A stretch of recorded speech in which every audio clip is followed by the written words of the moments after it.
In Homestead, Florida, stands one of this generation's megalithic structures, built by a single man named Ed Leedskalnin.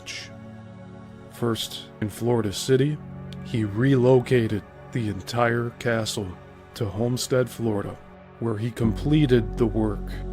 Frequently compared to the pyramids at Giza, the heads of Easter Island, and Stonehenge, we look at Coral Castle. One giant question remains. How did he build this? The only first-hand accounts that we have of other people watching Ed work is only at night, where he has been said to sing to the stones that now make up what he called Rock Gate. Many of these single pieces of rock weigh over 1,000 tons, and the question remains, how did he do this? We explore this question among many other questions about the nature of our reality, hidden technology, mathematics, and the world energy grid. Come along with me on this journey as we look into just how Ed Leedskalnin created Coral Castle.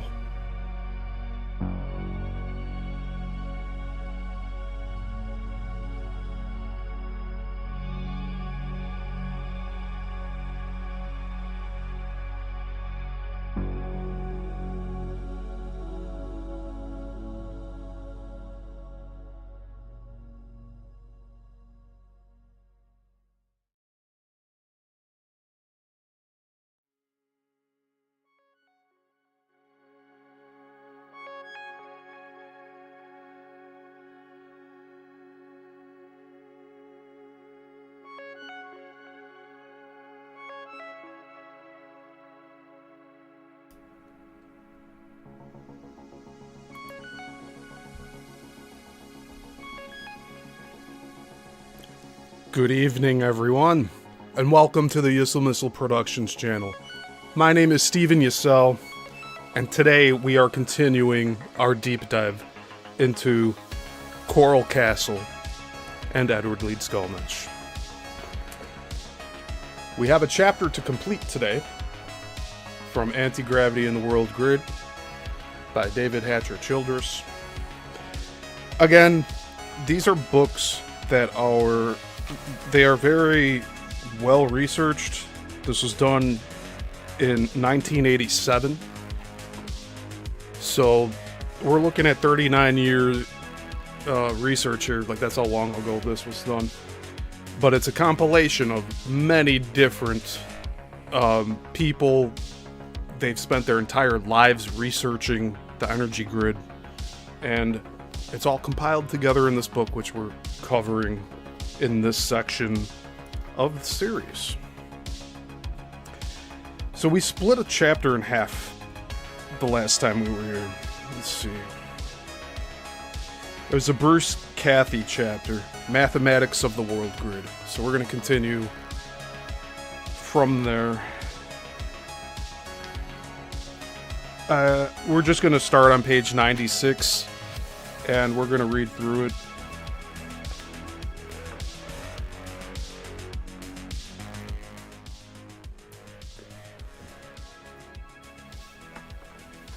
I can see here. Page 96. That's all I'm trying to show you. Right up there. This is what we're going to be looking at today. It's all a bunch of the small print, which gets under my skin, but whatever. It just means it's going to be a longer read through because there's more words to read. And there's more diagrams as well. But thankfully it's only 10 pages today. So even though it's smaller print, we should fall within the 2 hour or less time frame for this episode. So thank you everybody for being here today. I know it's been a little while. I needed to take care of a few things, and you know, life happens. I work for myself, so I have several streams of income that I need to make sure is that I'm on top of it, and that's what I had to do. So that's what I gave you guys an update like at the end of last month that everything's okay here. I was just stepping away for a little bit, but yeah, we will jump right in here shortly. Let's check the chat here. I see Missing Time 420's here, and Andreas is here.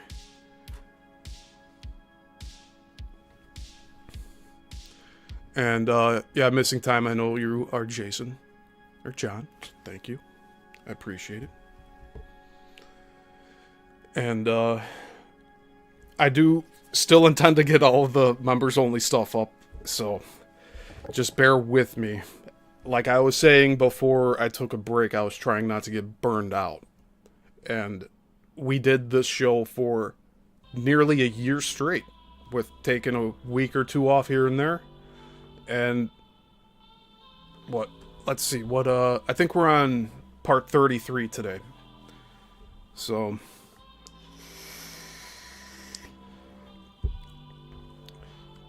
there's a lot of different things here we're covering. It's going to be a lot of math, but we will get through all of it today. We'll finish that, and next week's episode here on Tuesday at 6 p.m. Central. Make sure to try to catch that one, because we'll be talking about the Philadelphia experiment here on the Coral Castle Deep Dive. How cool is that? And that experiment, there was a movie made about it, but there's a long paper trail that this thing actually happened. So, anyways, let's see here. Missing Time says, I've really been surprised how many people never heard of Coral Castle when I tell them about it. Yeah, I mean, I found it looking... I was doing research at the time looking at the stone circles in Africa with Michael Tellinger, because Michael Tellinger was putting videos out for a while, about 10 years ago. Actually, it's longer than that. Now it's probably 12 years.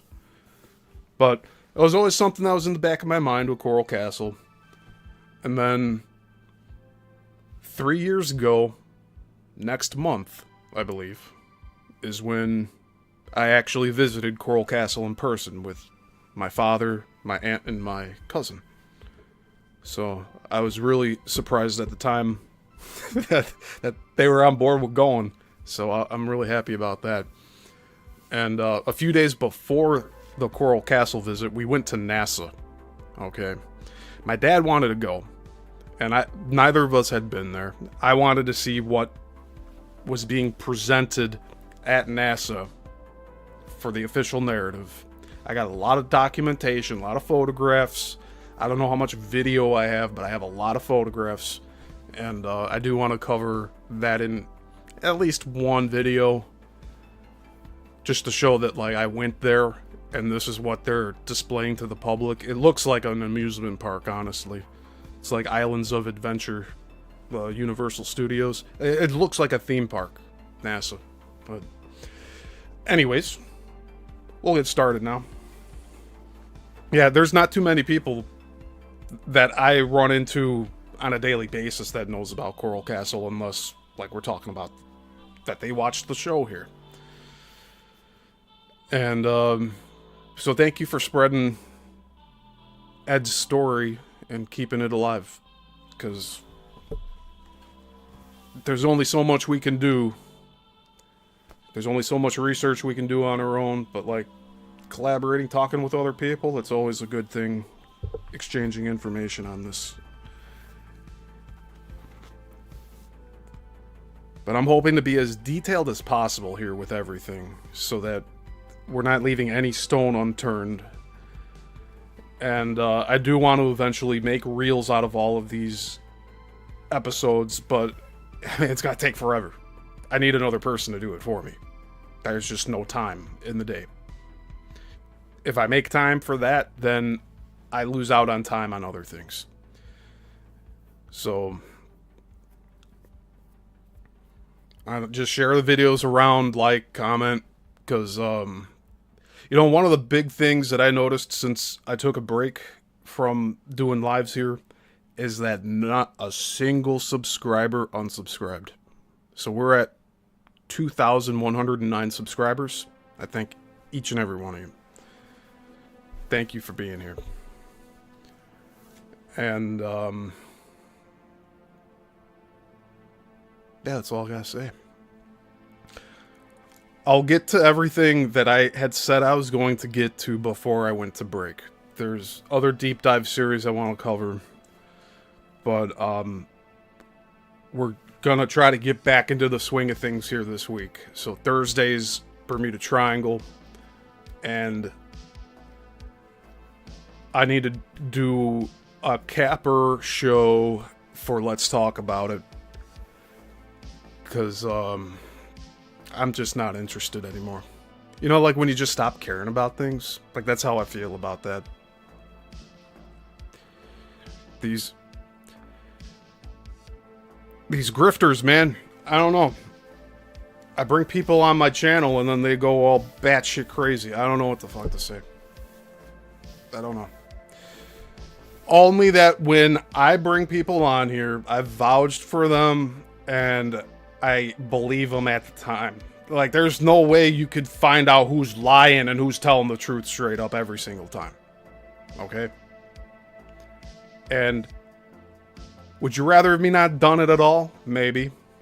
But you know what we learned from all of doing this channel here is that you gotta vouch a little harder for people. Like, there was a lot of stuff that I needed to, like, look directly in the face with, and I wasn't.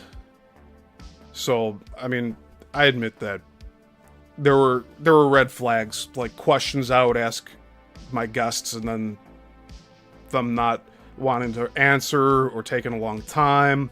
You know, that's usually a big red flag. Or if they just completely ignore the question and I don't get a direct answer, they start talking about some other bullshit. But other than that, I don't know. I had to cancel my Zoom subscription because it's ran by people in India and they try to charge you a month in advance on things. So I cut it off because I wasn't using it. I wasn't bringing guests on for that short time here. So that's about it, really. There's if you want a whole character breakdown on what narcissism is, go watch Let's Talk About It, and there's a whole deep dive on narcissism with that. And people lying to gain clout that they don't deserve. Okay? But as far as this author goes, because that guy from the Let's Talk that I'm refusing to mention here, he's going to this guy's UFO conferences now. David Hatcher Childress. So, I don't know what's up with Childress, but that Matrix guy is trying to affiliate with him going to conferences. I don't know. I really don't know. It's beyond me at this point. Like I said, I don't care. I really don't care anymore. That's why there hasn't been another Let's Talk. And you guys all saw what that person said to me. Like, they just don't... No manners, no class. Just straight up abrasive. I don't know. They strike out while they say that you hit them. Oh! Ow, you hurt me! Like, that's the stuff we're dealing with here.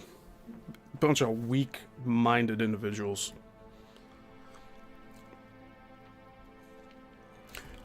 Alright, yeah, missing time. I don't know what to say, man. There's some of my guests that, like, I'm just not bringing back.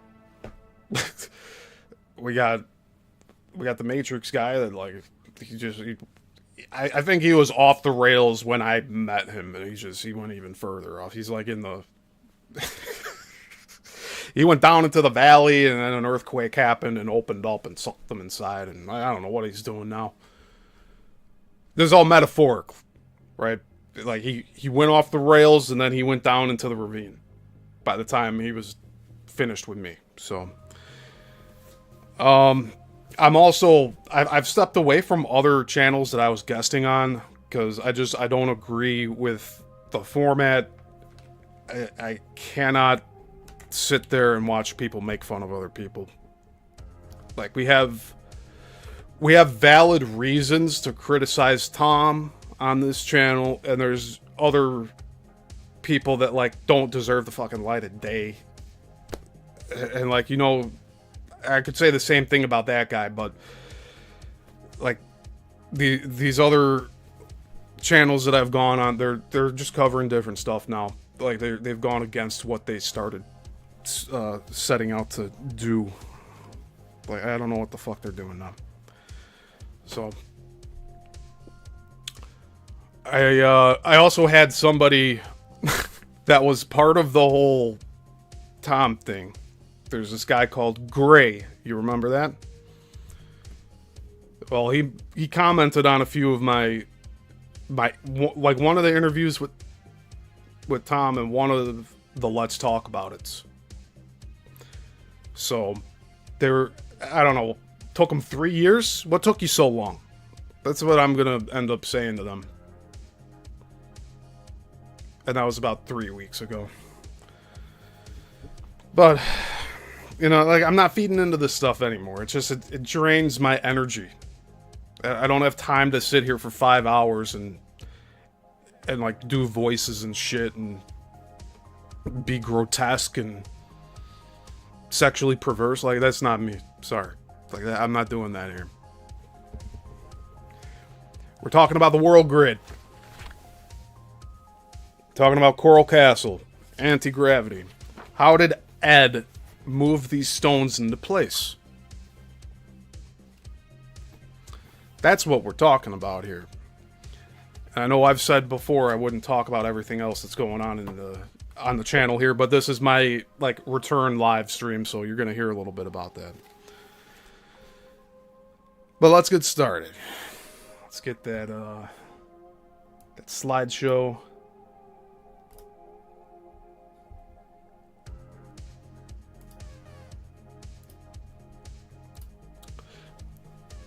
Something I could still say, and that I will be able to for the rest of my life, is that I'm a follower of Jesus Christ. In that same note, people can present themselves as Jesus following, but they don't practice. They don't practice it. There's no, like, boundaries for where they could, you know, just stop bad behavior. Like, don't behave badly. It's the only thing you have to do. If it feels morally wrong, don't do it. All right. Let's get started. We're on page 96. And let me see real quick. Yeah, this is chapter 4. This is the Bruce Cathie chapter of this book. We're on page 96. All right. I was just checking the stream, guys. All right, let's get to this. Page 96 of Anti-Gravity in the World Grid. The harmonic values which occupied my full attention. 1703. This was the 4-figure harmonic of 170,300,000,000, which is the expression in cubic minutes of arc of the mass or volume of the planet Earth and its surrounding atmosphere. The next number is 1439. A 4-figure harmonic of 143,900 minutes of arc per grid second, representing the speed of light in grid values. The third number, 2640. This figure, expressed in minute of arc values, is built into the polar portion of the grid structure as a geometric coordinate. I have found that when I matched these values harmonically, the results were as follows. Zeros to the right-hand side can be ignored in this form of harmonic calculation. And I'm just going to show you the calculation here. It's 1703 minus 264 equals 1439.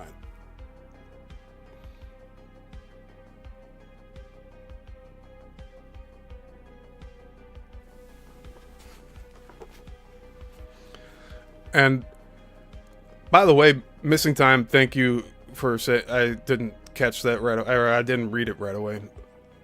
Missing Time said I was able to catch up on a couple of missed episodes. I'm glad you were able to catch up.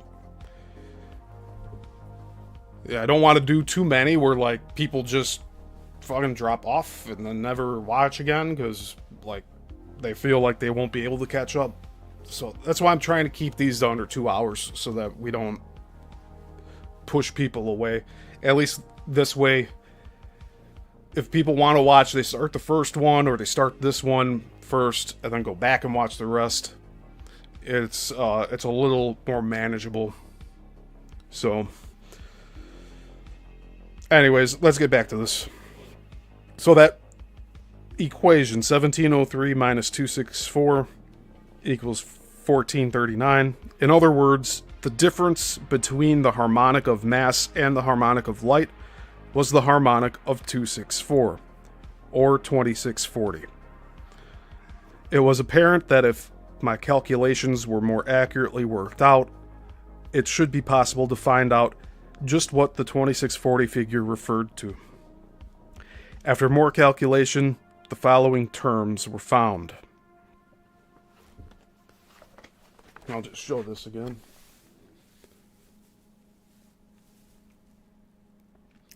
$17,025 Earth mass harmonic minus 2636 unknown harmonic equals 14,389 speed of light harmonic. Checking through some 5-figure mathematical tables, I found, to my surprise, that 2.6363 is the square root of 6.95 from the 1-10 square root tables. In harmonic calculation, decimal points as well as zeros to the right or left of a figure can be ignored. So it could be said that the square root of 695 was 2636. I could perceive from this the first steps necessary to solve the clusive equation. I had established that 695 was the harmonic reciprocal of the speed of light, or 1 over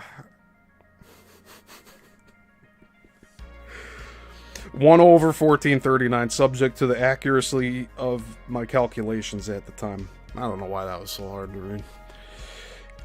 It was now possible to substitute algebraic values, although obviously a computer would be necessary to solve the true values to extreme accuracy. And eventually I think Bruce Cathie was able to use a computer to more accurately predict his grid lines. But in the early 80s, he wasn't able to, because the power with the computer just wasn't there yet. So we have another equation. If I were to just read this off without showing it, you guys would be like, what are you talking about?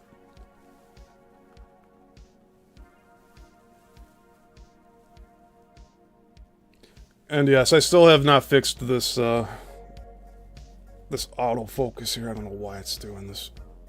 All right, 17,025, the Earth mass, minus 2,636, the square root of speed of light reciprocal, equals 14,389, which is the speed of light. And then you have, if c equals the speed of light and m equals mass, then m equals c plus the square root of 1 over c.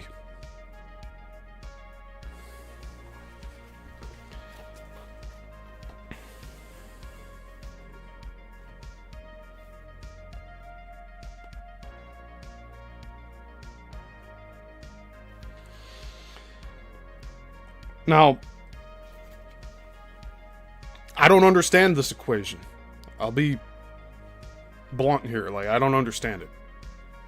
Like, we're getting this information, we're absorbing it. Hopefully we'll understand it later when the pieces of the puzzle comes together.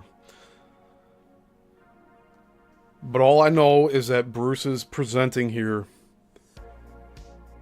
proven from repeated testing that these numbers fall on the Earth grid. And that through these calculations, using this globe model, you get exactly what he's talking about. Meaning, all of the mathematics that he's looking at puts these points on the map. You use mathematics with everything, you get this spot here for the Bermuda Triangle, which is also where Coral Castle is, just south of Miami.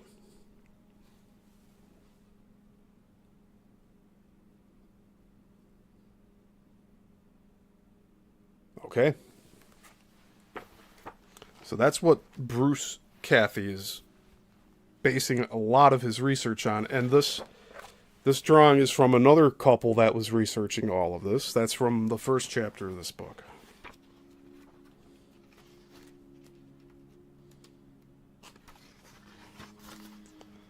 Or the second chapter, I should say. The Planetary Grid. William Becker and Beth Higgins.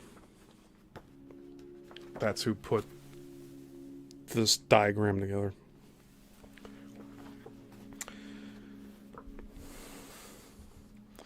Add the first part of a unified field equation in harmonic values. To take the next step, I first had to go back to Einsteinian theory, particularly the famous equation E equals mc squared, where E is energy, m is mass, and c the speed of light. Einstein declared that physical matter was nothing more than a concentrated field of force. What we term a physical substance is in reality an intangible concentration of waveforms. Now let's take a minute to digest that. I'll reread it again. Einstein declared that physical matter was nothing more than a concentrated field of force. So, like, nothing's solid. And we understand that, right? Nothing is perpetually solid. Even diamond is not solid. And then you have water, which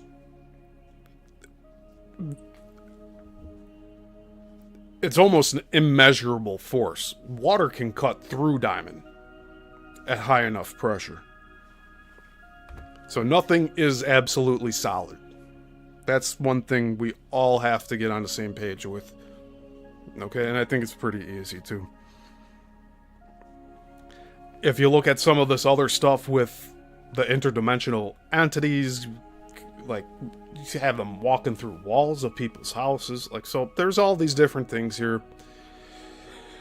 There's a lot of mystery to this world, which just makes me excited, enthusiastic about all this. It makes me want to continue looking at all this stuff. What we term a physical substance is in reality an intangible concentration of waveforms. So everything is a waveform. Different combinations of structural patterns of waves unite to form the myriad chemicals and elements which in turn react with one another to form physical substances. Different waveforms of matter appear to us to be solid because we are constituted of similar waveforms which resonate within a clearly defined range of frequencies and which control the physical processes of our limited world. Einstein believed that m, the value for mass in the equation, could eventually be removed and a value substituted that would express the physical in the form of pure energy. In other words, by substituting for m, a unified field equation should result which would express in mathematical terms the whole of existence, including this universe and everything within it. Einstein maintained that the m in his equation could be replaced by a term denoting waveform. I had found a substitute for m in terms of waveforms of light, so the obvious step to me was to replace Einstein's m with the values of c found from the grid system. The results are as follows.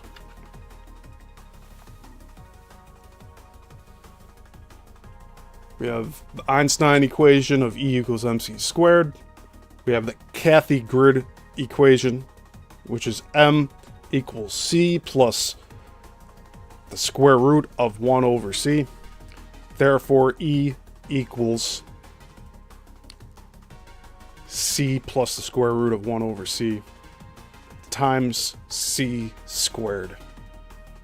Harmonic equation 1.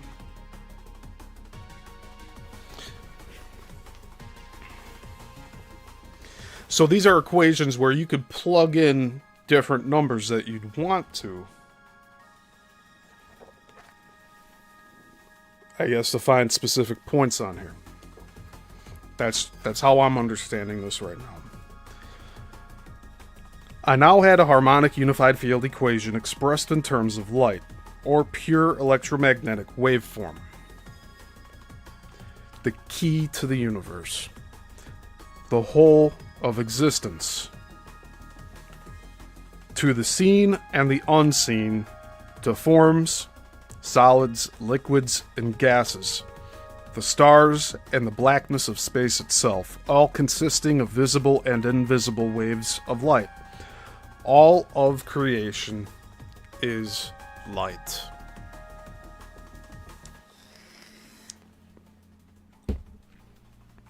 That's why they say we are light beings. It was now necessary to refine my calculations and attempt to discover a way to practically apply this initial equation. The equation is that from which an atomic bomb is developed. And remember what Cathie said? They can't detonate if they're not on the grid.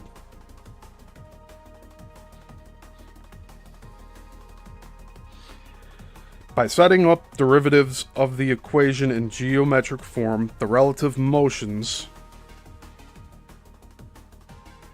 Oh, hold on a minute. Yeah. I'm going to go back one sentence here. It was now necessary to refine my calculations and attempt to discover a way to practically apply this initial equation.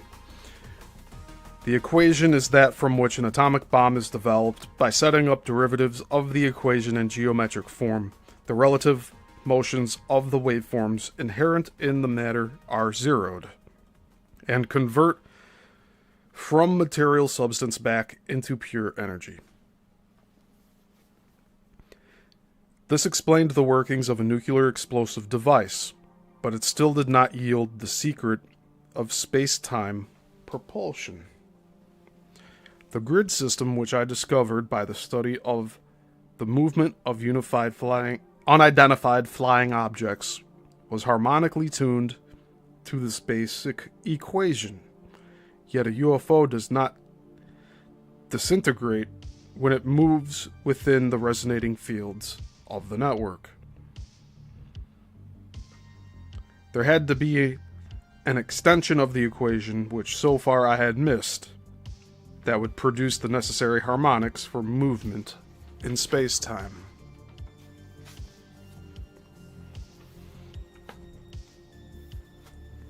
Missing Time here says in the chat, he commented, I wish I had a better grasp on math.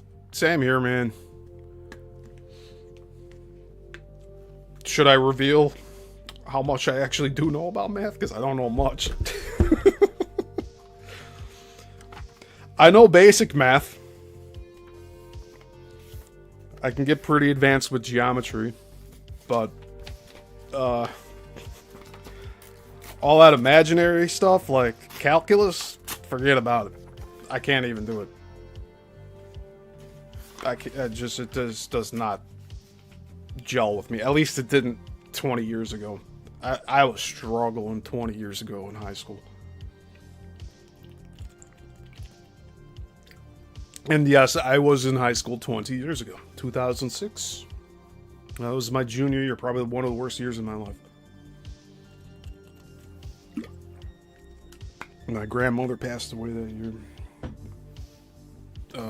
Totaled a car in the fall. Like that was a bad year.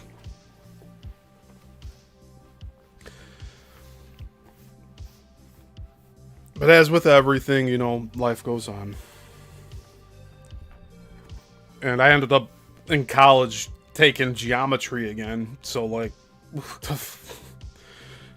I could see the downward slope of the education industry. Like, it's just, I don't even want to think about what it's like today. They all have Chromebooks now.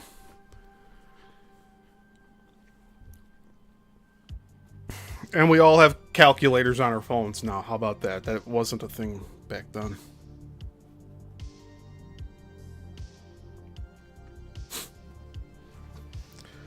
Alright, let's continue on. So we gotta get through this.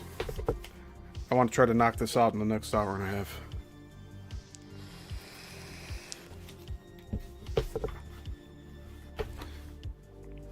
But you know, even if you don't understand math that well, at least advanced mathematics, this is pretty basic.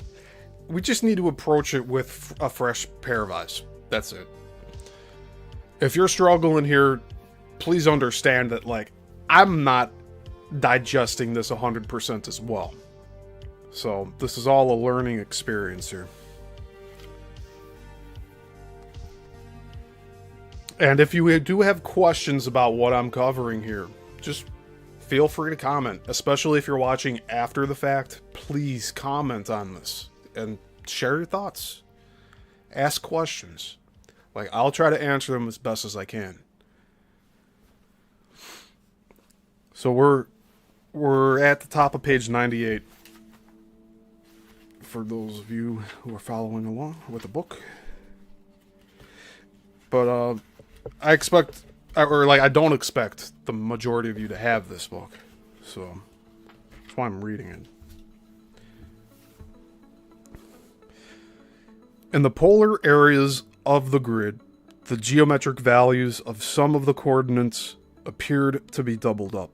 The coordinate of 254, 558, 4412 was doubled in the diagonals of the polar squares, with all of its associated harmonics and other factors, appeared to be doubled when the pattern was projected onto a flat plane.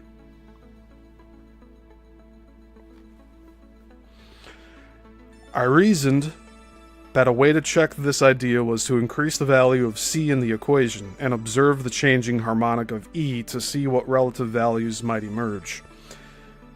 I thought at the time that a direct anti-gravitational harmonic might become evident, but my recent research has proved this line of thought to be incorrect. In terms of mathematical values, I found what I was hunting for in the form of two more equations.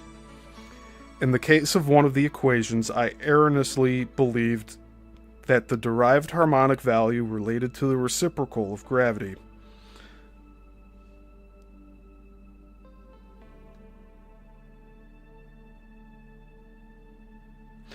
I know now that what I had hold of was an equation related to the magnetic field of the Earth. The Earth being simply a huge magnet, a dynamo, wound with magnetic lines of force as its coils. Telescopically counted, and that's a new word for me, by the way, telescopically, counted to be 1257 to the square centimeter in one direction, and 1850 to the square centimeter in the other direction. And in parentheses, this says eddy currents. End parentheses. Indicates that natural law has placed these lines as close together as the hairs on one's head.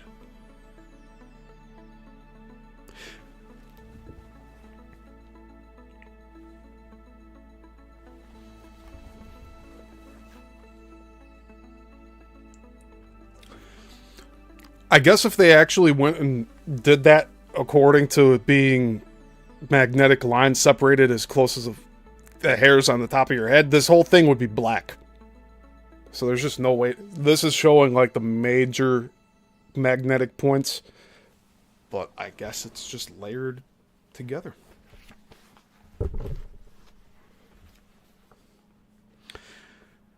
The spectroscope shows that there is an enormous magnetic field around the sun, and it is the present conclusion of the best minds that magnetic lines of force from the sun envelop this earth,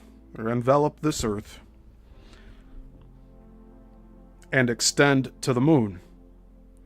That everything, no matter what its form on this planet, exists by reason of magnetic lines of force.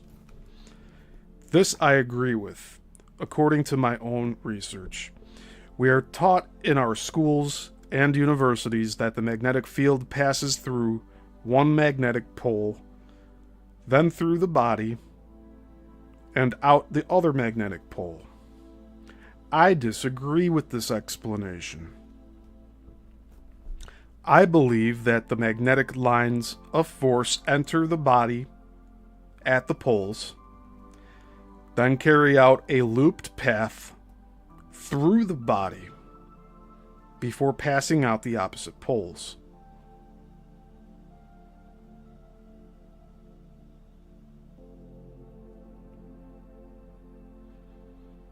I'm trying to understand this, that's why I'm pausing here.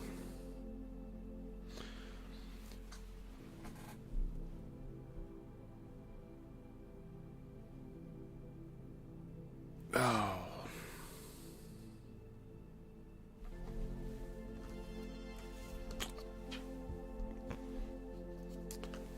Imagine this is the magnetic current, and it's entering the top of the Earth. And that it can exit the bottom here. But before it exits the bottom, it does that. And then shoots out the bottom. So that's what it seems like he's trying to say. It's like it rattles around, it goes and does laps inside, and then shoots out the bottom. That's what it seems like to me. The flow is not in one pole and out the other, but in both poles and out both poles. There we go. Although the field intensity both ways is unbalanced.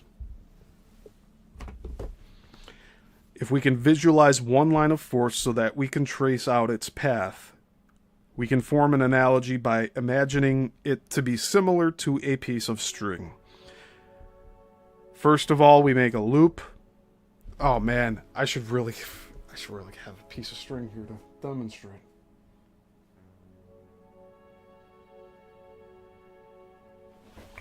Alright, the best I can do is a phone charger string. Alright, let's do that. Let's try this out.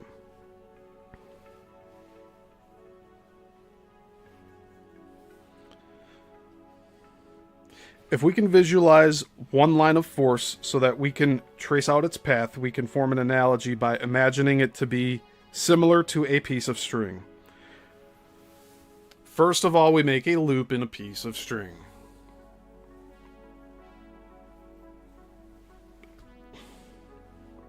Now imagine it being fed through a fixed position. Okay. So, something like that, right? Now imagine it being fed through a fixed position with the loop remaining stationary relative to a fixed point. With the position with the loop remaining stationary relative to a fixed point, with the length of string as the axis, we can now make the loop revolve in a path which is at 90 degrees to the movement of the string. The loop, in fact, would trace out a spherical shaped form in space. Well, because it'll go like that. This is what we're looking at. So is this a magnetic current? And then it loops on itself like this, but it's also spinning? That seems to be like what we're talking about here, right? I think that makes a lot of sense.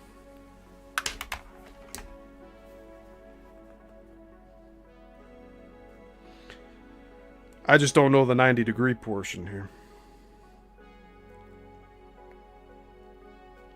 With the length of string as the axis, we can now make the loop revolve in a path which is at 90 degrees to the movement of the string. The loop, in fact, would trace out a spherical-shaped form in space. The lines of force of the magnetic field would form a lattice, or grid pattern, due to the spin of the planetary body. A good analogy would be an ordinary machine-wound ball of string, like a baseball. The machine of string, or the length of string, has taken on the form of a ball, and at the same time has formed a crisscross pattern. If we can again visualize this as a physical body being formed in space, then we can now imagine a small vortex being created at all of the trillions of points where the lines of force cross each other in the lattice pattern. Each vortex would manifest as an atomic structure and create within itself what we term a gravitational field. The gravitational field, in other words, is nothing more than the effect of relative motion in space. Matter is drawn towards a gravitational field, just as a piece of wood floating on water is drawn towards a whirlpool. Okay? So all of matter, you can compare it to a piece of wood floating on water. And when matter is drawn towards a gravitational field, it is like that piece of wood on the water floating toward a whirlpool. So like you have if something's flooded out and you got like a street flooded and then got a piece of wood floating, it's going to go down the sewer drain, right? Before it goes down, it's going to spin. And that's what the mass behaves like when it's drawn towards a gravitational field. The gravitational fields created by the vortexual action of every atom would combine to form the field of the completed planetary body.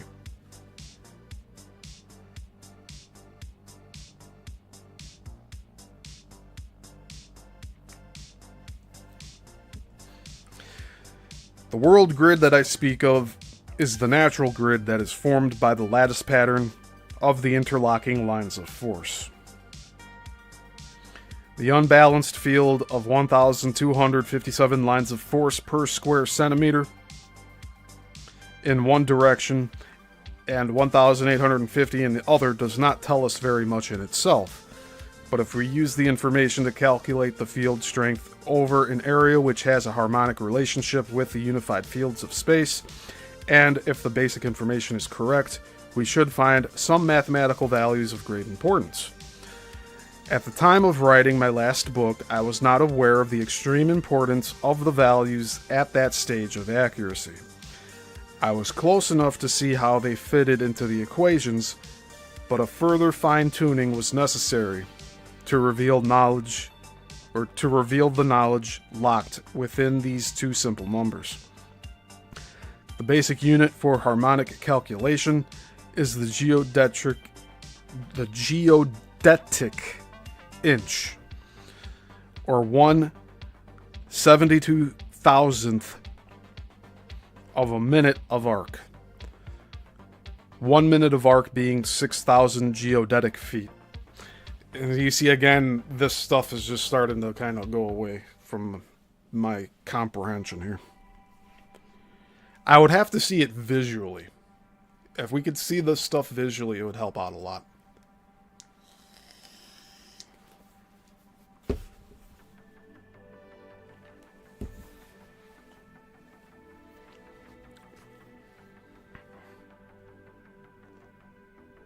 Okay.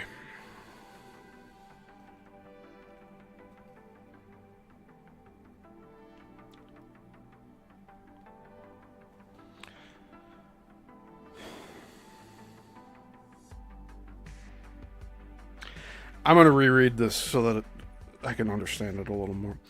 At the time of writing my last book, I was not aware of the extreme importance of the values at that stage of accuracy. I was close enough to see how they fitted into the equations, but a further fine-tuning was necessary to reveal the knowledge locked within these two simple numbers. The basic unit for harmonic calculation is the geodetic... Okay, so I already... Okay, I was getting a little confused with that. Where I was on the page here. Let's just reread it. The basic unit for harmonic calculation is the geodetic inch, or 1/72,000th of a minute of arc. 1 minute of arc being 6,000 geodetic feet. If we take the values of 1257 and 1850 lines of force per square centimeter and calculate the field strengths for 1 square geodetic inch, the field density is 8326.71764 and 12255.08864 lines of force respectively. So he's just putting down here like the exact equations here, which I believe he at some point he used a computer. I don't know if he did by the time of this publication, but maybe we'll find out as we go. The fields being in opposition to each other. Yeah, okay, that's all. That's all. The fields being in opposition to each other. And these are... yeah, these two values that I just read out. The combined field density is equal to 20,581.80628, allowing for very slight variations in the conversion factors. The difference in field strengths, 12,255.08864 minus 8,326 minus... oh God, I'm sorry. You see how my brain just goes to mush with this shit? Okay. We'll try it again. 12,255.08864 minus 8,326.71764 is equal to 3,928.371. We could say that the resultant field density, one way, is equivalent to field A minus field B, or 3,928.371 lines of force. This value I found to be the harmonic reciprocal of the grid coordinate 2,545.584412.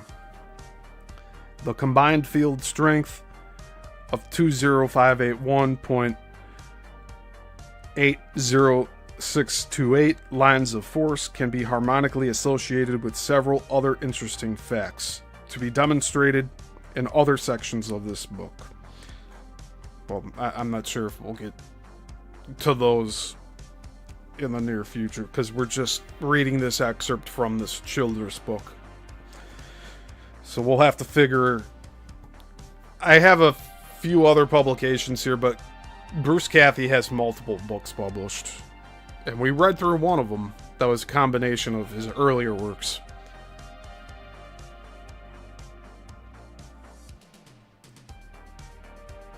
Alright. Let's carry on, though. There's a second harmonic equation we're going to be looking at here. We can now formulate another equation in order to demonstrate the association of the Earth's magnetic field with the speed of light.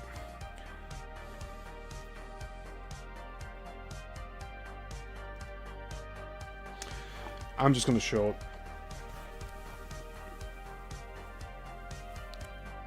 And then I will check the comments here before we continue on. So harmonic equation 2 is field with A minus B equals, in parentheses, 2C plus the square root of 1 over 2C. That's in parentheses, so then that's times 2C squared. And you have to do all the multiplication inside the parentheses. Equals 3928.371 harmonic. And then where C, so he's giving the variables here. C equals 144,000 minus 90.9345139 equals 143,909.0655.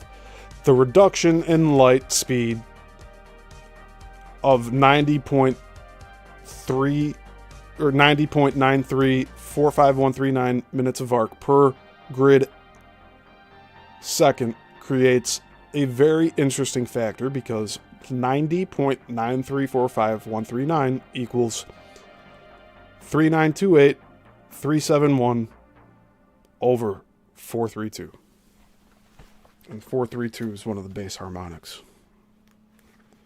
So let's get to the chat here.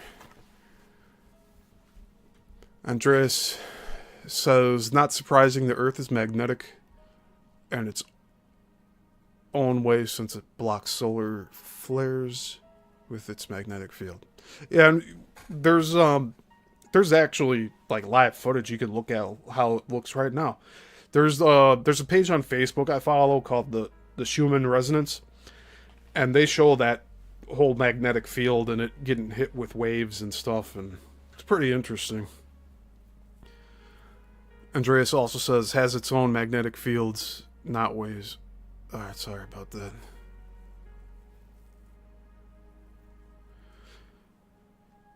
Alright, so I'll just reread your comment. Not surprising, the Earth is magnetic and has its own magnetic fields, since it blocks solar flares with its magnetic field. Yeah, no worries, Andreas. Holy moly. We read 4 pages. It took 40 minutes to read, so it's like 10 minutes a page. We gotta pick this up. We got 2 diagrams at the end. We got 6 pages of text here. So let's get going. We got a few more equations in here as well. That's why I split this up. Otherwise, this would have been like a 5-hour, 6-hour episode.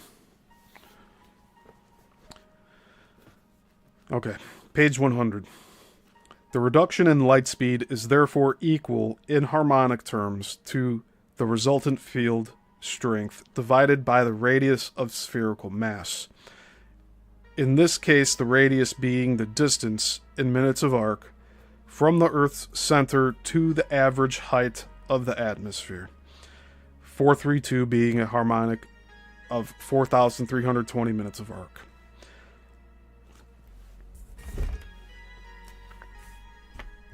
And I'm just going to take a quick note.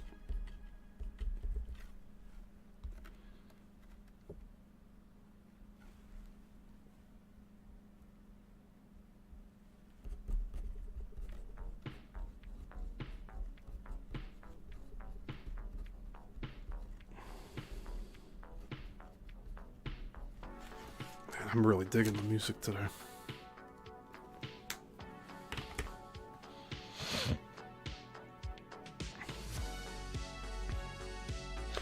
In my last book, The Pulse of the Universe, I had shown this reduction to be equal to 3 times the gravity acceleration harmonic, as the values matched very closely within the accuracy of my work at that time.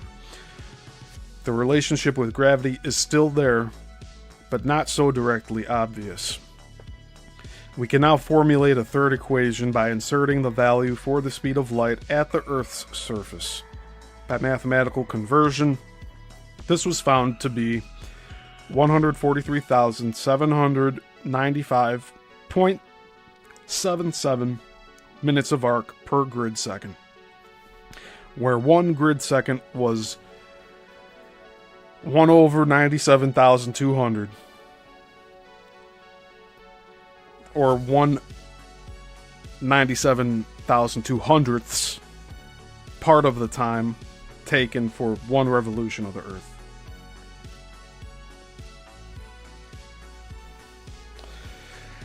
I cannot comprehend this right now. I really apologize. I don't know what he's talking about here. Like, I can't visualize this. It's too difficult for now.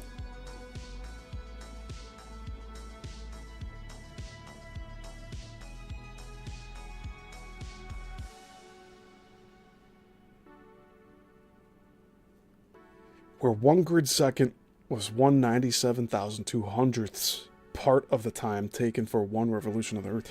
I don't understand what that means.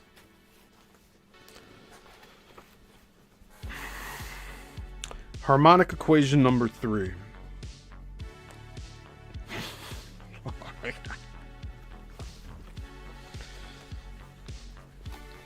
Yeah, try internalizing this right now. 2693645 equals the square root of 2c plus the square root of 1 over 2c in parentheses times, also in parentheses, 2c squared, where c equals 144,000 minus 204.23 equals 143,795.77.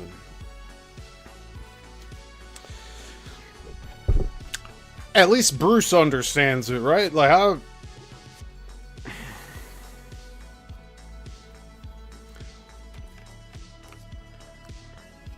Alright. In my third book, I had again used the gravity factor as the basis for the reduction, making the value equal to 6g. Don't know what 6g means. It's capital G. This is from 1987, so it doesn't have anything to do with our cell phone numbers.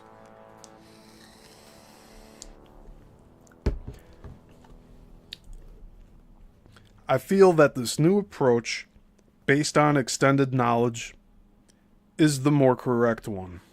Although, as above, the gravity factor is not so obvious. I believe that there is yet another factor in the light reduction process to be found, but this will require further research. The research never ends. You see, Bruce isn't here with us anymore. He passed away, I want to say 16 years ago. Like 2010, I think he passed away. Like, roughly. So Bruce isn't with us anymore. But we, here, are carrying on his work.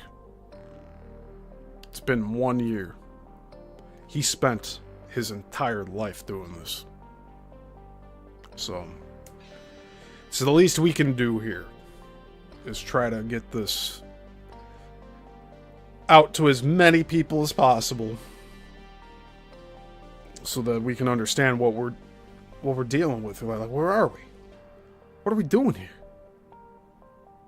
We're being lied to about the energy of where we live. This whole thing is based on energy and magnetics and light.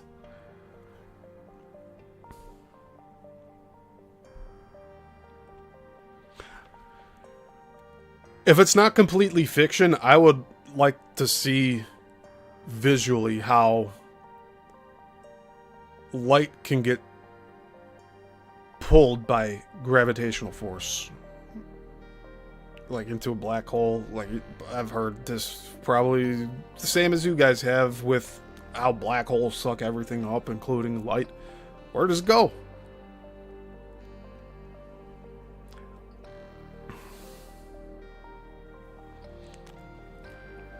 Many questions. Anyways, let's continue.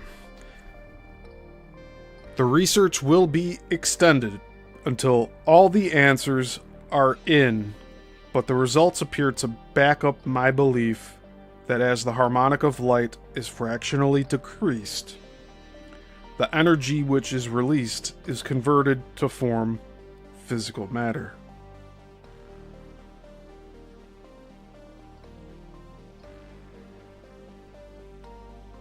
So the lower the frequency of the harmonic of light, that's when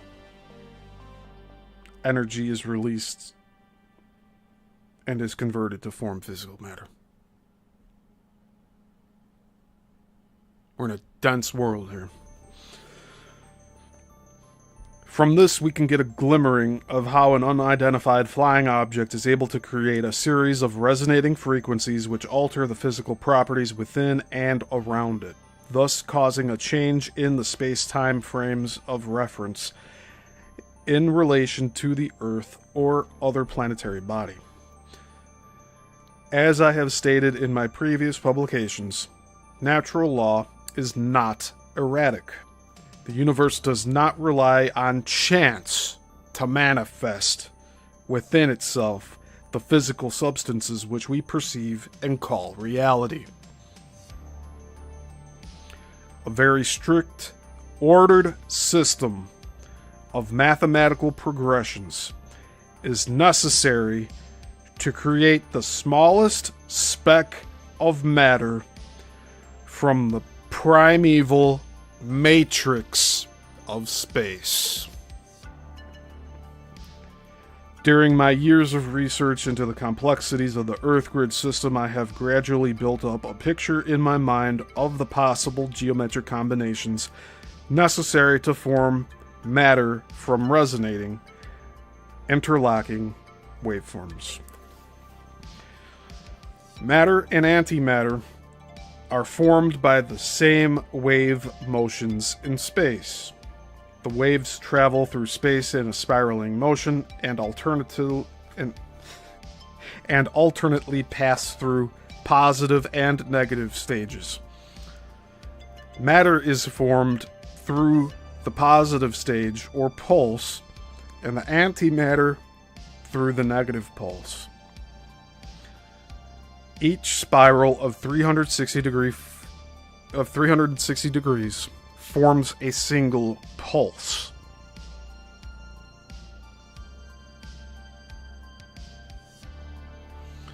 So like boom boom, positive negative, positive negative. I assume that's visually how that works. It's a very rudimentary form of visuals here.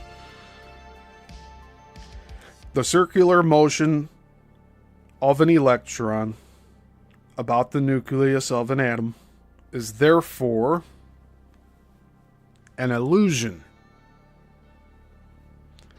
The relative motion of the nucleus and electrons through space gives us or gives the illusion of circular motion.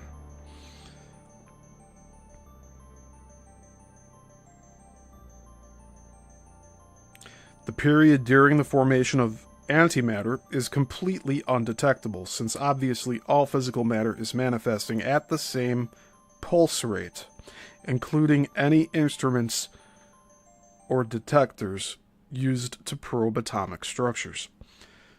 The period or frequency rate between each pulse of physical matter creates the measurement which we call time, as well as the speed of light.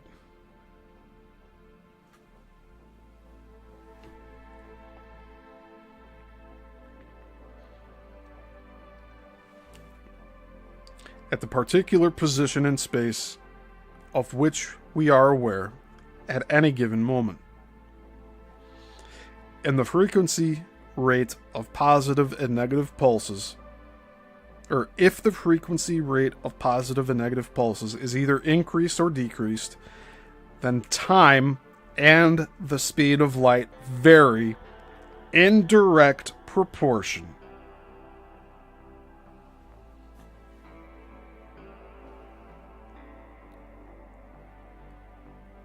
So let's break this down here.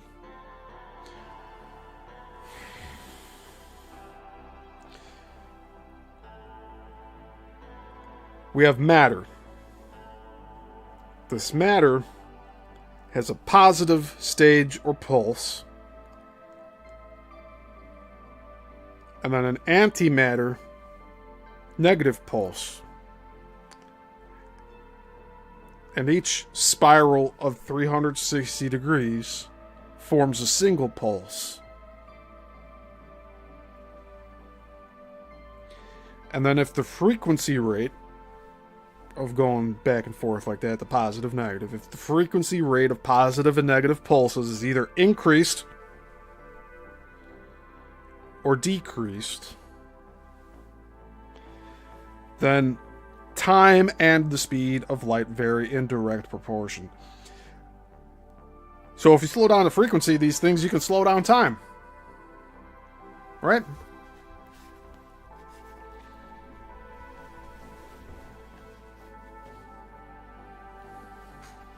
Looked like one of my slideshow pictures didn't load. That's not good.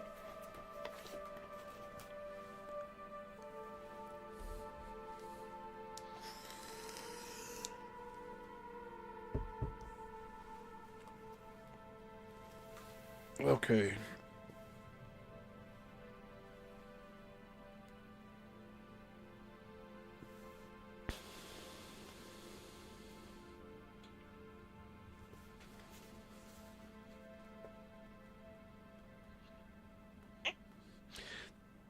This concept would explain time as a geometric, as Einstein theorized it to be, or Einstein theorized it to be. A rough analogy of physical existence can be made by reference to a strip of motion picture film. Each frame or static picture on a film strip may be likened to a single pulse of physical existence. The division between one frame and the next represents a pulse of antimatter.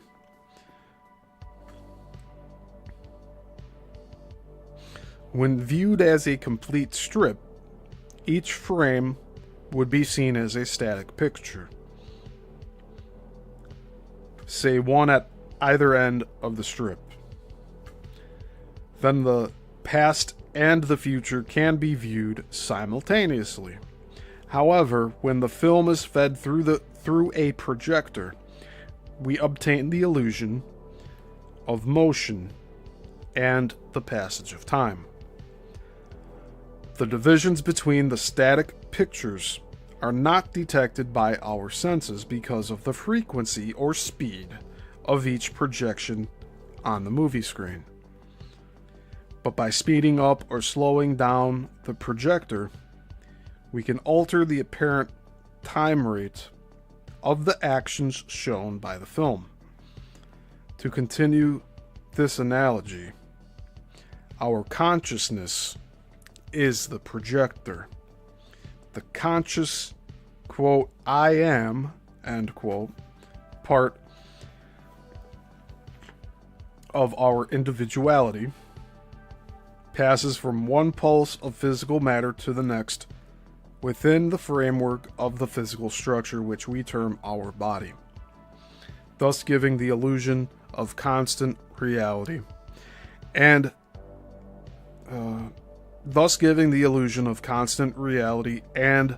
the passing of time. It is logical to assume that we have a twin stream of consciousness on the antimatter side of the cycle, which in fact creates a mirror image of our own individual personality. This postulate has already been put forward by scientists. The frequency of manifestation of both streams of consciousness. Hold on.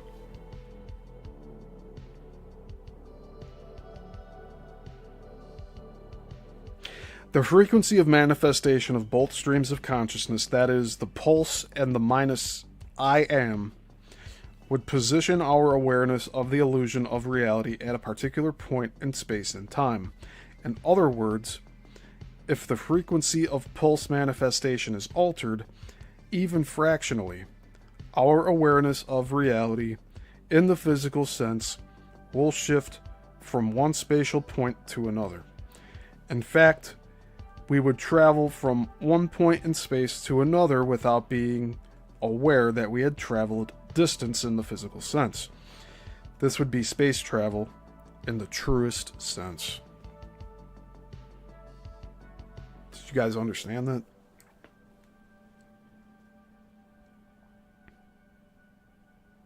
I'll reread this. In other words, if the frequency of pulse manifestation is altered, even fractionally, our awareness of reality in the physical sense will shift from one spatial point to another. In fact, we would travel from one point in space to another without being aware that we had traveled, or that we had traversed distance in the physical sense. This would be space travel in the truest form. Almost, it would appear to our consciousness as teleportation, right? I don't think with teleportation, you have to have the end point. And it travels like a string. But all your conscious sees is you're here, and then you're here. But there was something that made you go from there to there.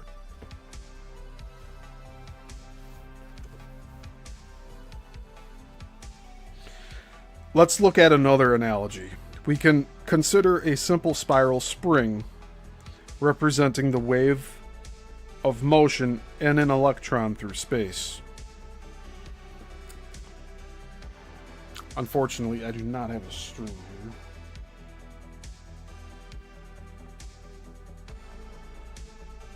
here. I don't have a spring here. Sorry.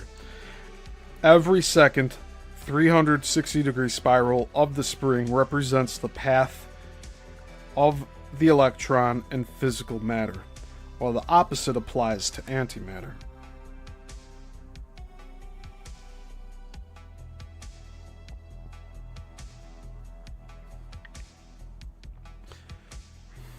Not sure what that means. The theory outlined above explains why light has been described as being caused by both a wave motion and a pulse.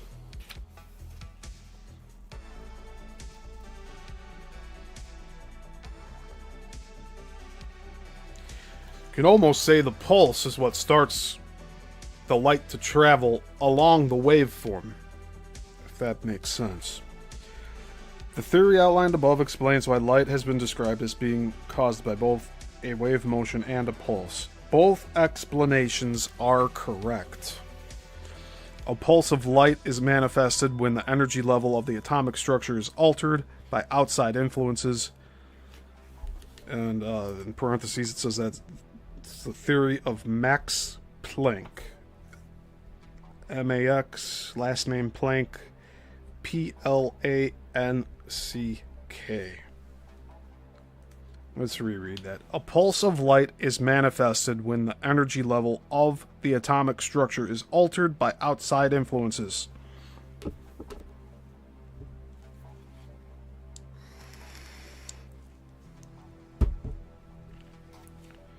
In the physical plane, the electron of the atomic structure appears to jump from orbit, or it appears to jump from its orbit. According to my belief, the electron does not jump orbit. But this is the illusion we obtain, since we are not equipped to perceive the path of the electron during the antimatter cycle. What actually happens is that the radius of the spiraling motion is increased or decreased in order to absorb or release the energy imparted to or removed from the atomic structure. So I guess more energy is a wider coil, and less energy is a more condensed or slimmer coil. So you have more energy in it, it's going to be bigger, obviously, but it's going to be a bigger spiral or a bigger spring. Like, if there was a lot of matter in it, it would almost be like your suspension in your car. That type of spring. If there's less matter in it, you can compare it to like the little spring inside of a pen. And it would adjust accordingly. And that would be the same spring. That would be the same thing, just depending on how much mass. And we're talking about the energy and the electrons in the atomic structure. But this is the illusion we obtain since we are not equipped to perceive the path of the electron during the antimatter cycle. What actually happens is that the radius of the spiraling motion is increased or decreased in order to absorb or release the energy imparted to or removed from the atomic structure. If the energy is imparted, then the electron must extend orbit in order to obtain balance in the system, and vice versa.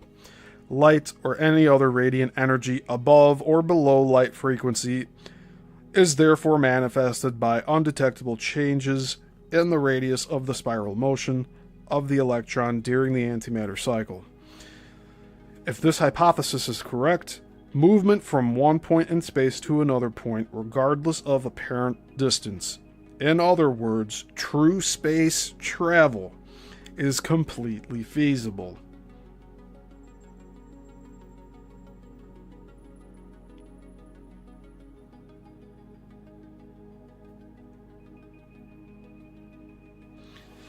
By manipulating the frequency rate of the matter-antimatter cycle, the time and speed of light can be varied in direct proportion to any desired value.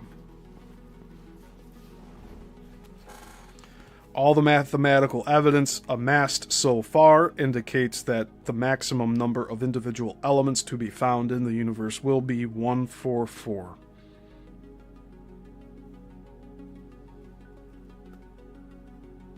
So 144 elements. Each of these elements will have, in theory, 6 isotypes, which will make up a completed table of separate substances numbering 1008. An isotope is an atom of the same element which has a different nuclear mass and atomic weight.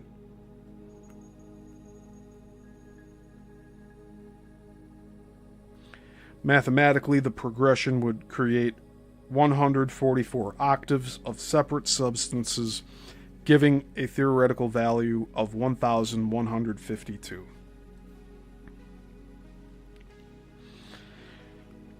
The difference between the total number of substances, 1008, and the harmonic value in octaves, 1152, would be 144, the light harmonic. Once the precipitation of physical matter has occurred, the buildup of substances takes place according to a very well-ordered mathematical sequence. Light waves, guided seemingly by superior intelligence, form intricate interlocking grid patterns which graduate from the simple to the more complex, as the elements from hydrogen at the lower end of the scale to element 144 come into being.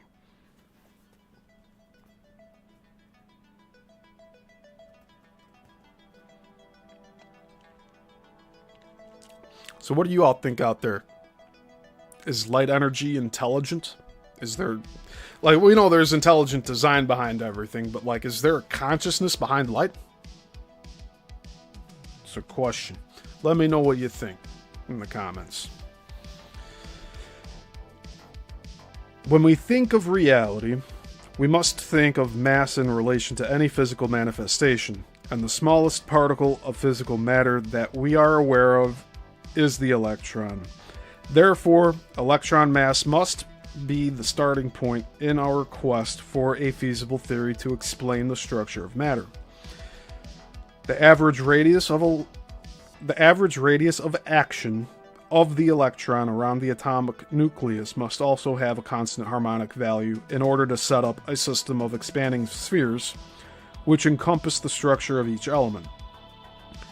As the number of protons in the nucleus increases with the buildup of each element, the spherical space which houses the electron shell must expand to accommodate an equal number of electrons. Although the protons and electrons are nothing more than extremely concentrated waveforms, we consider them as physical particles in order to build up a picture of our model. As each electron cloud or shell expands outward from the nucleus, we find that it can accommodate only 8 electrons. The shell is then filled up, and another expansion must take place in order to form a new shell or harmonic zone, which again builds up to a maximum of 8 electrons. As the magnitude of the harmonic resonance intensifies, heavier and heavier elements are produced until we reach a maximum of 144 elements.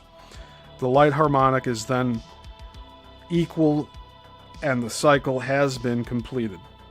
The whole series is a repetition of octaves and waveforms, forming more and more complex structures.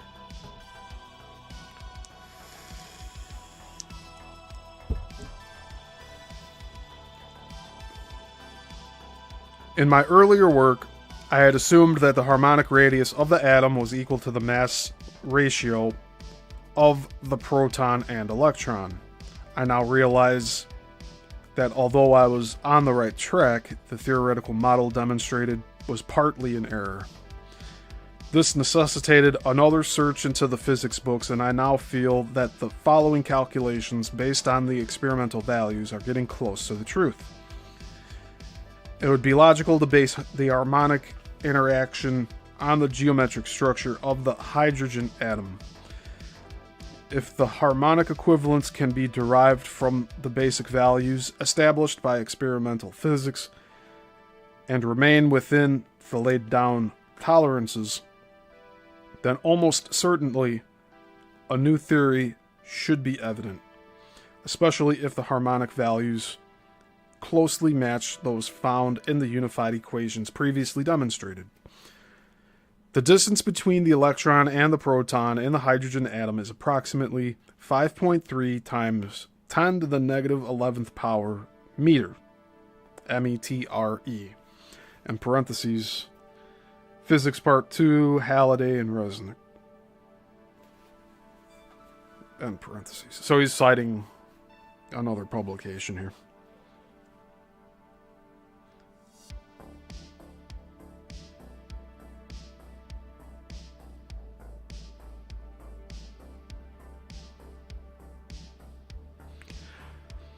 I have discovered that a value of 5.297493 times 10 to the negative 11th power meter fits in very neatly with the previous established harmonic terms.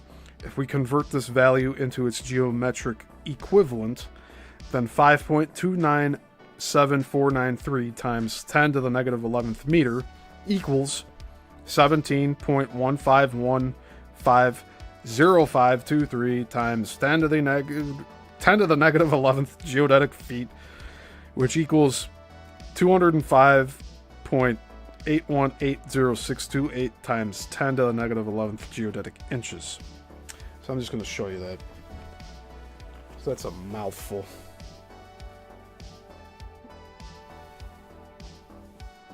There we go.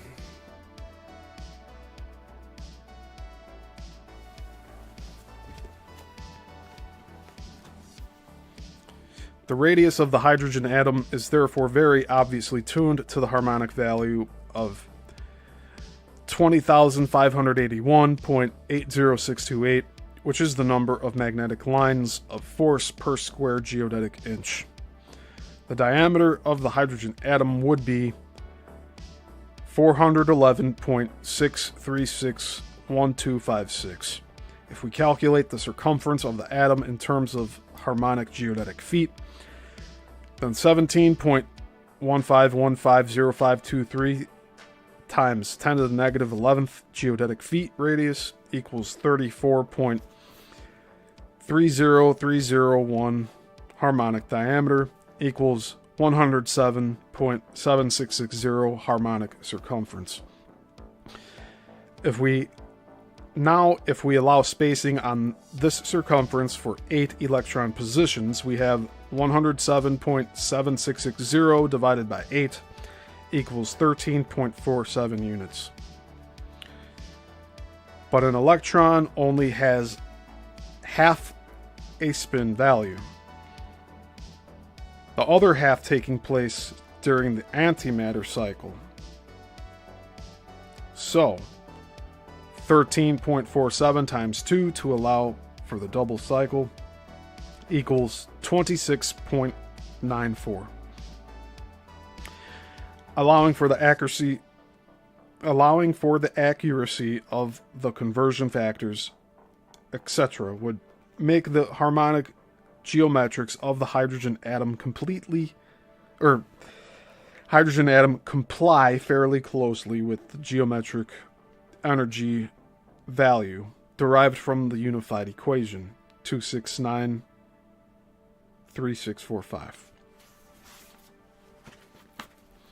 A computer program set up for curved geometry should, in theory, show a perfect match.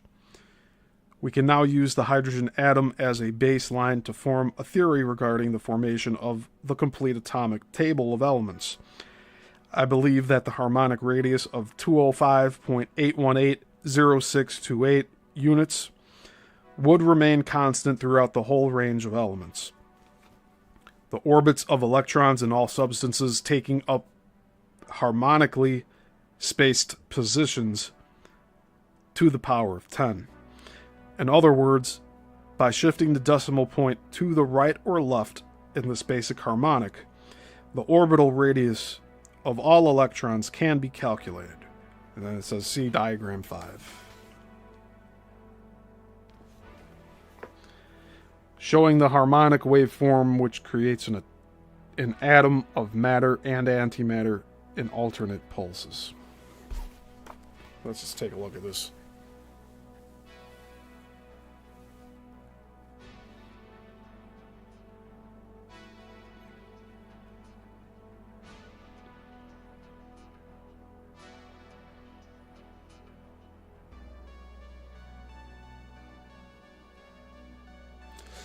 I wonder if, like the 3D element here is not at play.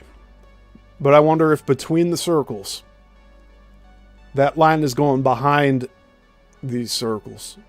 And when it's passing over in front of them, like you see what I'm talking about? Let's look at the direction of the movement here. Like it meets here, and then the antimatter is going against it. But direction of movement, it's going like this. So it phases between matter and antimatter on a continuous line of motion. That's what it's showing there.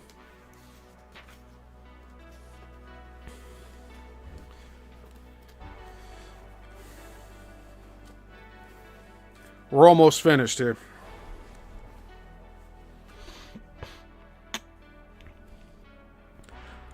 This would apply to the whole range of 144 elements and their isotopes.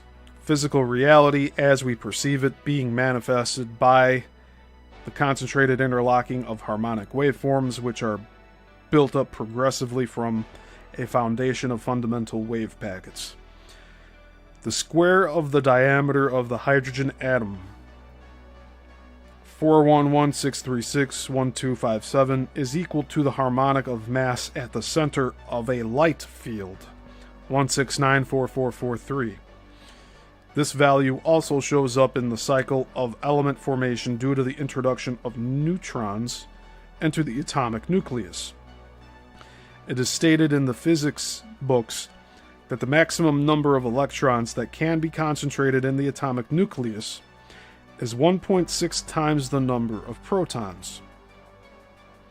The theory of harmonic formation agrees with this. If the ratio of protons and neutrons in the basic element is taken as 1:1, then each isotope is built up due to the introduction of neutrons. We have the mathematical progression of 1:1, 1:1, 1, 1 to 1.2, 1 to 1. Okay, so it goes from, it just adds a 1 decimal point to each. 1 to 1, 1 to 1.1, 1 to 1.2, 1 to 1.3, 1 to 1.4, 1 to 1.5, 1 to 1.6 for the element and the 6 isotopes. Then as the harmonic increases to 1 to 1.694443 and above, towards 1 to 1.7, we get the formation of the next higher element. The cycle would then repeat itself. And just so you can visually see what I read out loud here.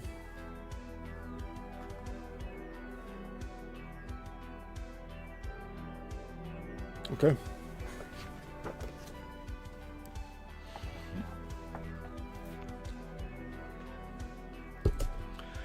The rest mass of the proton is given as 1.67252 times 10 to the negative 27th power kg. I guess that's kilogram. And a mass ratio of 1836 is laid down for the proton and electron. I believe that the harmonic values approach those found in the unified equations when the atomic structure is accelerated towards the speed of light. According to Einstein, the mass increases, and I believe the mass of the proton increases towards the 169,443 harmonic. If the energy level is built up above this point, a condition would be reached where a change in physical state would occur. That is, the harmonic would be approaching 1.7 to 1.7018. The surface mass harmonic for an atomic structure, and a change would be triggered. A gravitational connection with mass becomes evident when the normal gravitational acceleration is converted into grid equivalence. The physics books state that gravity acceleration varies according to latitude on the Earth's surface, and also with altitude, or distance from the center of the Earth. The variation at sea level from 0 degrees to 90 degrees altitude is equal to 32.087829 feet per second squared to 32.257711 feet per second squared. And again, I don't understand how you apply these to this, so we're just following along to what Bruce is saying here. I decided to calculate the grid gravity acceleration at latitude 52.8756 degrees, which is 37.1244 degrees from the geometric pole. The reciprocal harmonic of this position, 371,244, is equal to 2693645. The interpolated standard gravity acceleration at this latitude is 32.194417 feet per second squared. The grid time factor I discovered has stood up to scrutiny over the years and is based on 27 periods for one revolution of the Earth. Normally, we use 24 periods of 1 hour each. The 27 periods I call 27 grid hours.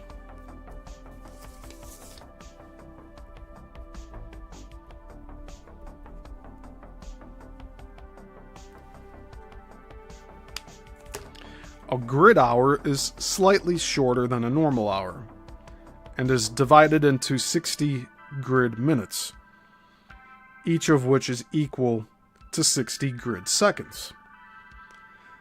Therefore, one revolution of the Earth, we have a standard time of 86,400 seconds as against a grid time of 97,200 grid seconds. The ratio is 8 to 9.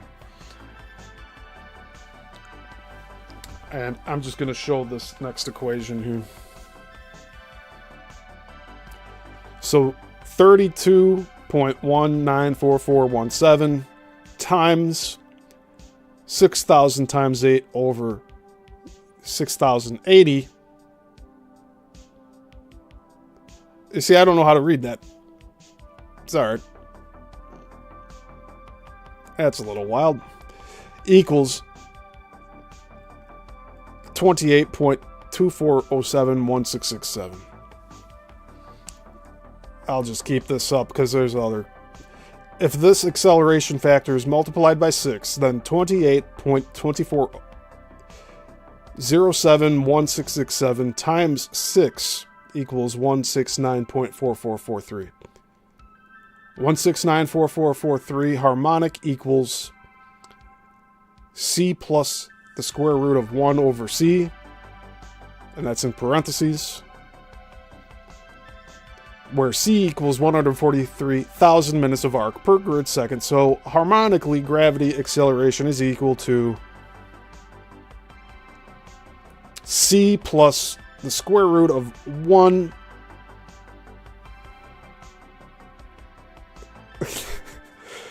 I mean, are we putting fractions in here? I don't know. At the center of the light field, forming spherical mass.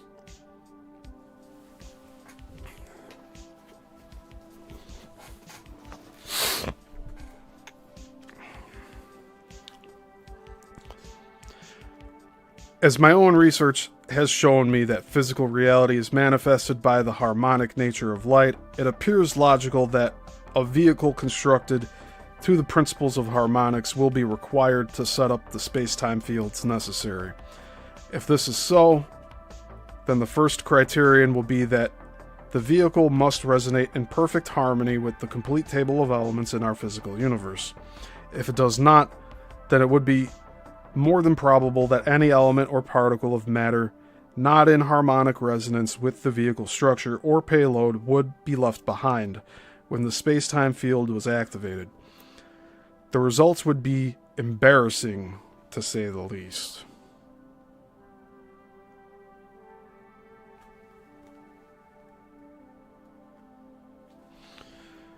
It would be impractical to construct a vehicle made from an alloy of the whole range of 144 elements in the theoretical atomic table. Apart from this, such an alloy is no doubt a physical impossibility.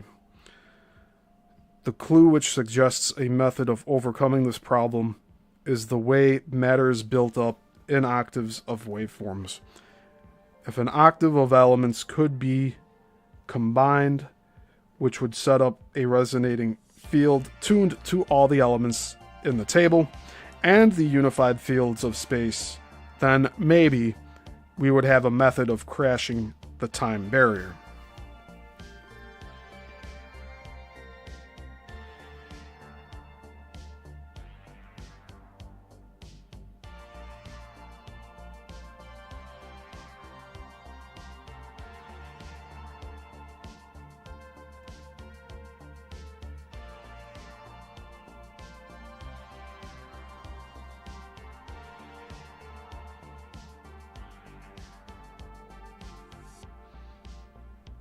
That's interesting.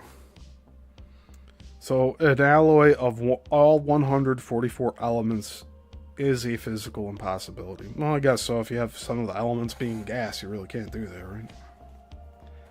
And then gas can turn into liquid form, but like you have to sub-freeze it.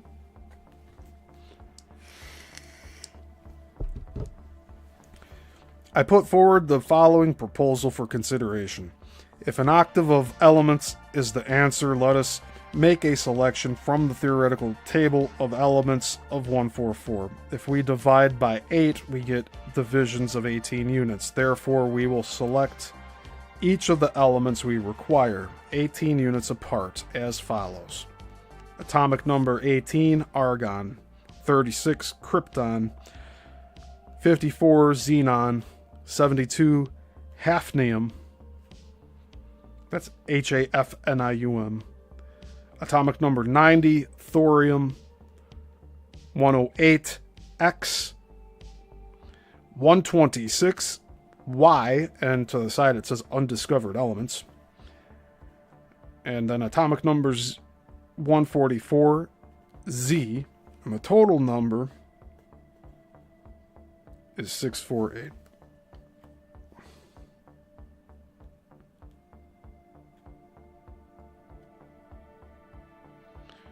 And that's a separation of 18 units per atomic number.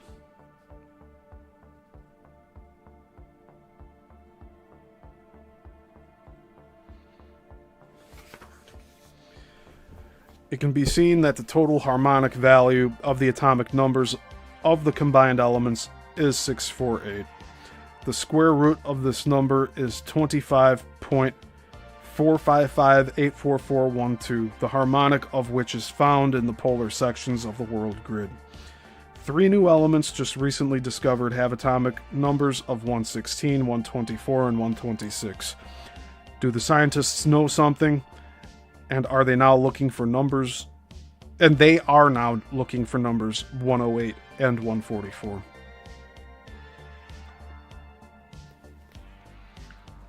And now we have diagrams here. We got diagram 4 showing the harmonic wave formation of a basic element and the 6 associated isotopes.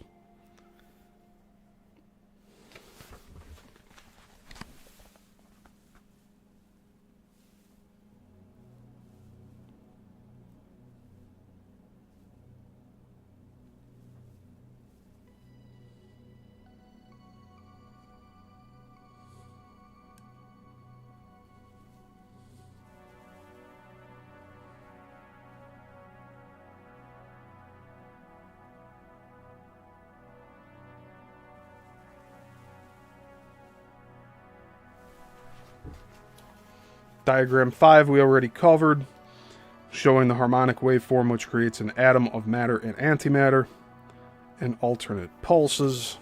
We'll show that one more time.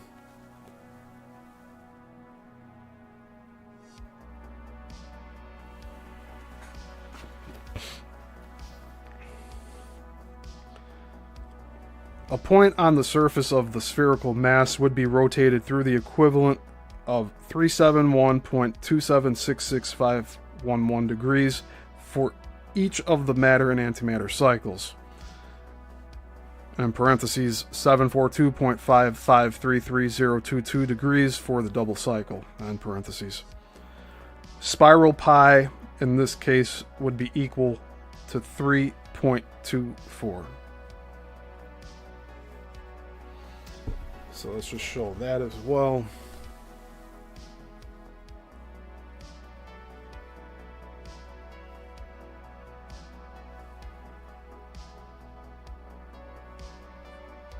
So that's labeled A, B, and C, the 3 lines there that are pointing through the circles. Solid is the proton in the center. Hollow is the electrons, and you can see the dashes between the circles. So those are all electrons around.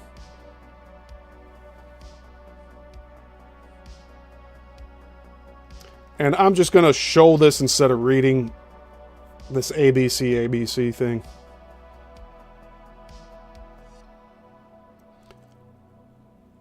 He's just applying different numbers to this diagram.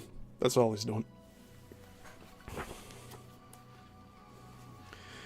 The circumference remains a constant harmonic of 107766085, giving an electron spacing harmonic of 1347076.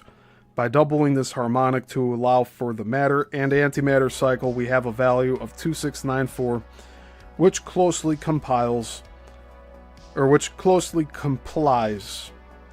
with the unified field equation of 2693645.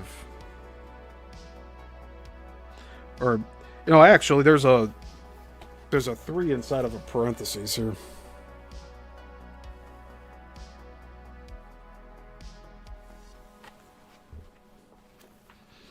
A full computer program should make these values match exactly.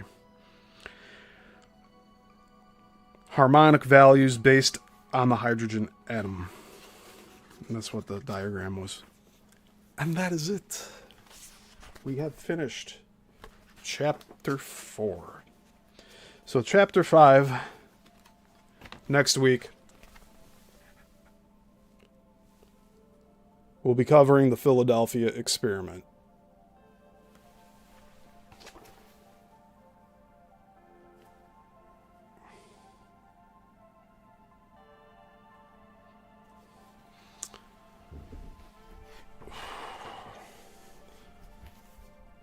Just give me one moment here.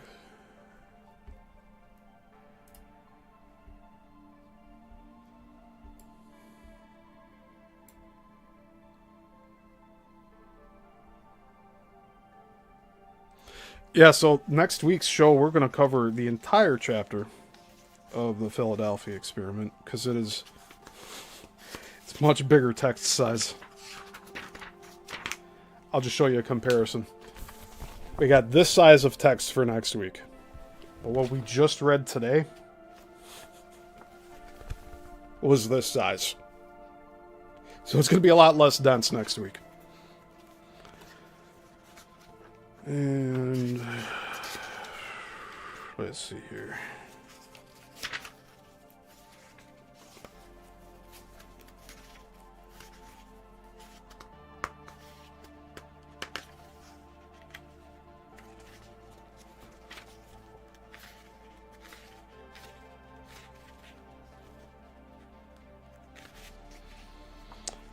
Oh, there's going to be a lot to cover here. Whew. Now we can do it though. It's going to be 20 pages, but it's bigger text. So I think we could still fit it within 2 hours.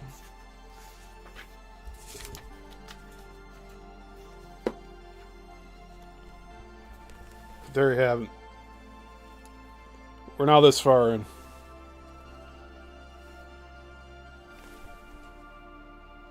Nearly halfway. I think by next week we'll be halfway in.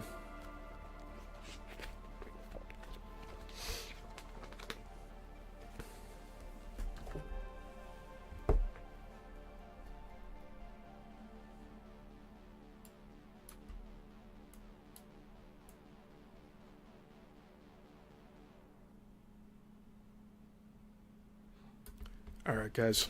I'm tired. I'm gonna get out of here. Thank you all for being here. And until the next one. Class dismissed.